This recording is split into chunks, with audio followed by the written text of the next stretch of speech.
which have started to change. She thinks they've affected the atmosphere in the room and they need to leave, so she and Charlie begin to bag the head to take away while David steals one of the cylinders as he comes to the conclusion that the cave is a tomb.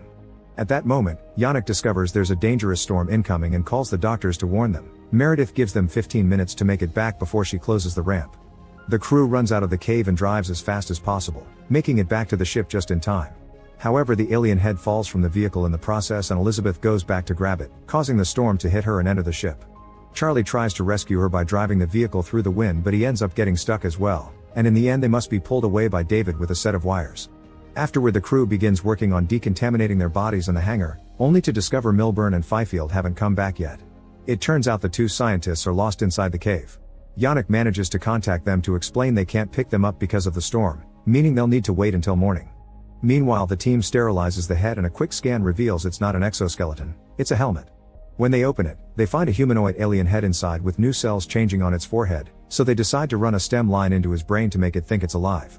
The trick works and the face starts gesturing, but things go wrong quickly and the overstimulation ends up making it explode. Elizabeth takes a closer look at the sample she took from the head and is delighted to discover that its DNA matches a person's, meaning her theory had been right and these guys created the human race. Meanwhile, David goes to offer an update to a cryosleep pod that holds a mysterious person. Nobody else knows about it except for Meredith, who violently demands David tell her what the person said. David only says they were asked to try harder.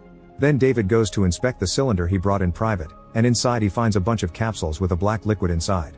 This gives him an idea, and he decides to visit Charlie to share a drink with him as they wonder how far they'd go to get the answers they want. Afterward, Charlie joins Elizabeth in her room and she gets to share the news about the DNA, so they celebrate by getting frisky. In the cave, Milburn and Fifield are looking at a creepy pile of alien bodies when they suddenly get a call from Yannick, who warns them that the scanner found signs of a life form nearby.